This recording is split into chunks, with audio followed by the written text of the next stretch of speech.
ಈಗ ಮುಂದೆ festival advances ನಲ್ಲಿ ಹೇಗೆ ನಾವು ಫೆಸ್ಟಿವಲ್ ಅಡ್ವಾನ್ಸಸ್ ಕೊಡ್ತಾ ಇದೀವಿ ಅಂತಂದ್ರೆ, ಈಗಾಗಲೇ ನಾವು ನೋಡಿರೋ ಹಾಗೆ HRMS 1 ತಂತ್ರಾಂಶದಲ್ಲಿ ನಾವು ಈ ಒಂದು ಡೇಟಾನ ನಾವು ತಗೊಂಡು HRMS 2 ಇಂದ ನಾವು ಸ್ಯಾಲರಿ ಪ್ರೊಸೆಸ್ ಮಾಡೋದಾಗ್ಲಿ, ಬಿಲ್ಸ್ ಮತ್ತೆ leave encashment, festival advance bills ನ ಪ್ರೊಸೆಸ್ ಮಾಡೋದಾಗ್ಲಿ ಮಾಡ್ತಾ ಇದೀವಿ. ಈಗ ನಾವು ನೋಡಿದಾಗ ಕೆಲವೊಂದು ಎಂಪ್ಲಾಯಿಗಳಿಗೆ ಎರಡೆರಡು ಫೆಸ್ಟಿವಲ್ ಅಡ್ವಾನ್ಸ್ಗಳು ಆಕ್ಟಿವ್ ಇರತಕ್ಕಂತ ಕೇಸಸ್ಗಳು ತುಂಬಾ ಇದಾವೆ.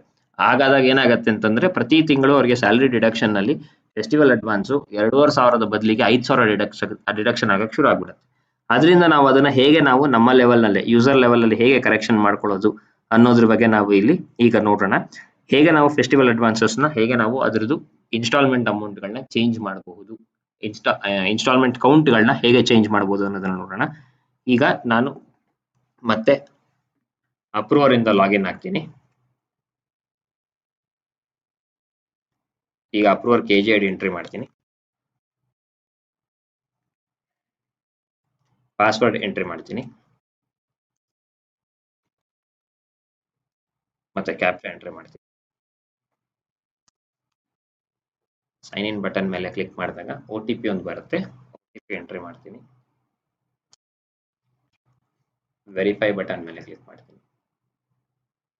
ಕ್ಲಿಕ್ ಮಾಡಿದಾಗ ಇಲ್ಲಿ ನನಗೆ ಸಿಸ್ಟಮ್ಗೆ ಲಾಗಿನ್ ಆಗಿದ್ದೀನಿ. ಸಿಸ್ಟಮ್ ಲಾಗಿನ್ ಆದಾಗ ಈಗ ನೆಕ್ಸ್ಟ್ ನಾವು ಫೆಸ್ಟಿವಲ್ ಅಡ್ವಾನ್ಸ್ ಇನ್ಸ್ಟಾಲ್ಮೆಂಟ್ ಅಕೌಂಟ್ಗಳನ್ನ ಹೇಗೆ ಎಡಿಟ್ ಮಾಡೋದು ಅನ್ನೋದನ್ನ ನೋಡೋಣ.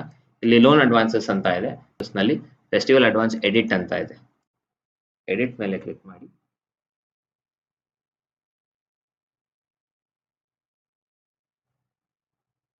ಇಲ್ಲಿ ನಾವು ನೋಡಬಹುದು ಇನ್ಬಾಕ್ಸ್ ನಲ್ಲಿ ಯಾರ್ಯಾರಿಗೆ ಫೆಸ್ಟಿವಲ್ ಅಡ್ವಾನ್ಸಸ್ ಎಷ್ಟೆಷ್ಟು ಇನ್ಸ್ಟಾಲ್ಮೆಂಟ್ಗಳಿದ್ದಾವೆ ಅನ್ನೋದನ್ನ ನಾವು ಇಲ್ಲಿ ನೋಡ್ಲಿಕ್ಕೆ ಒಂದು ಅವಕಾಶ ಇದೆ ಎಂಪ್ಲಾಯಿ ವೈಸ್. ಈಗ ನೋಡಿ ಈ ಒಂದು ಎಂಪ್ಲಾಯಿದು 10 ಇನ್ಸ್ಟಾಲ್ಮೆಂಟ್ ಅಲ್ಲಿ 8 ಪೇಯ್ಡ್ ಇನ್ಸ್ಟಾಲ್ಮೆಂಟ್ ಇದೆ, 2 ಬ್ಯಾಲೆನ್ಸ್ ಇನ್ಸ್ಟಾಲ್ಮೆಂಟ್ ಇದೆ. ಈಗ ಒಂದು ವೇಳೆ ಇದರಲ್ಲಿ ಏನಾದರೂ ನಮಗೆ ಇವರಿಗೆ ನಾವು ಇನ್ಸ್ಟಾಲ್ಮೆಂಟ್ ಕೌಂಟ್ ತಪ್ಪಿದೆ ಅನ್ನೋದಾದ್ರೆ ಇದನ್ನ ನಾವು ಚೇಂಜ್ ಮಾಡಲಿಕ್ಕೆ ನಮಗೆ ಇಲ್ಲೇನೆ ಅವಕಾಶ ಇರುತ್ತೆ. ಇಲ್ಲಿ ಎಡಿಟ್ ಐಕಾನ್ ಮೇಲೆ ಕ್ಲಿಕ್ ಮಾಡಿದಾಗ ಈಗ ಇಲ್ಲಿ ನಾವು ನೋಡಬಹುದು ಅವರ total employee name, KG ID number, department, group, cadre, post ಎಲ್ಲ ಕಾಣಿಸುತ್ತೆ. ಮತ್ತೆ ಇಲ್ಲಿ ನಂಬರ್ ಆಫ್ ಇನ್ಸ್ಟಾಲ್ಮೆಂಟ್ ಟೋಟಲ್ 10 ಇದೆ. ಇದರಲ್ಲಿ ಅವರು 8 ಕಟ್ಟಿದ್ದಾರೆ, ಪೇಯ್ಡ್ ಇನ್ಸ್ಟಾಲ್ಮೆಂಟ್ 8 ಇದೆ, ಬ್ಯಾಲೆನ್ಸ್ ಇನ್ಸ್ಟಾಲ್ಮೆಂಟ್ 2 ಅಂತ ಇದೆ.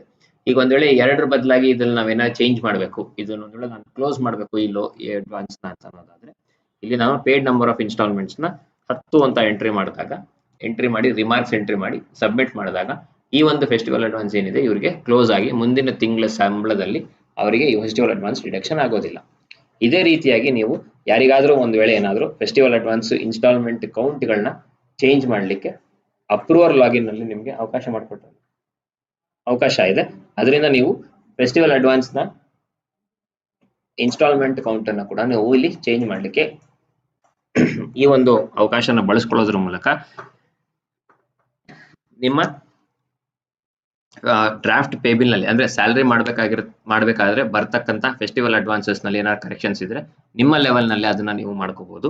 ಅದರಿಂದ ಗಮನಿಸಬೇಕಾಗಿರ್ತಕ್ಕಂಥ ಅಂಶ ಏನು ಅಂತಂದ್ರೆ, ನೀವು ಈ ಒಂದು ಫೆಸ್ಟಿವಲ್ ಅಡ್ವಾನ್ಸ್ ಇನ್ಸ್ಟಾಲ್ಮೆಂಟ್ ಕೌಂಟ್ಗಳನ್ನ ಚೇಂಜ್ ಮಾಡೋದೇನು ಇದೆ, ಈ ಚೇಂಜ್ ಮಾಡತಕ್ಕಂಥದ್ದನ್ನ ನೀವು ಸ್ಯಾಲರಿ ಜನರೇಟ್ ಆಗೋಕ್ಕಿಂತ ಮುಂಚೆನೆ ಮಾಡಿದಾಗ ನಿಮಗೆ ಇದ್ರ ಬಗ್ಗೆ ನಿಮಗೆ ಸ್ಯಾಲರಿ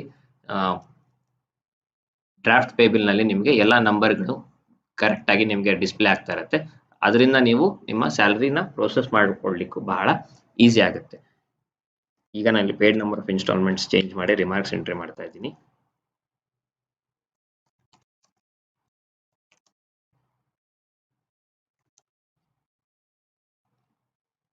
ಸಬ್ಮಿಟ್ ಬಟನ್ ಮೇಲೆ ಕ್ಲಿಕ್ ಮಾಡಿದಾಗ are you sure you want to submit ಅಂತ ಕೇಳುತ್ತೆ.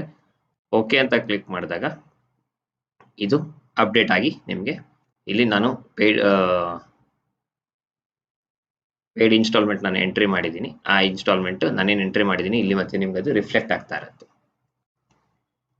ಈ ರೀತಿಯಾಗಿ ನೀವು ನಿಮ್ಮ ಫೆಸ್ಟಿವಲ್ ಅಡ್ವಾನ್ಸ್ ಕೌಂಟ್ ಏನಿದೆ, ಇನ್ಸ್ಟಾಲ್ಮೆಂಟ್ ಕೌಂಟ್ ಏನಿದೆ, ಆ ಒಂದು ಇನ್ಸ್ಟಾಲ್ಮೆಂಟ್ ಕೌಂಟ್ ಅನ್ನ ನೀವು ಇದೇ ರೀತಿಯಾಗಿ ಪ್ರತಿಯೊಂದು ಎಂಪ್ಲಾಯಿಗೂ ನಿಮ್ಮ DDO ಆಫೀಸ್ ಅಂಡರ್ ಬರ್ತಕ್ಕಂಥ ಎಲ್ಲ ಎಂಪ್ಲಾಯೀಸ್ಗಳಿಗೂ ನೀವು ಇದೇ ರೀತಿಯಾಗಿ ಚೇಂಜ್ ಮಾಡಬಹುದು.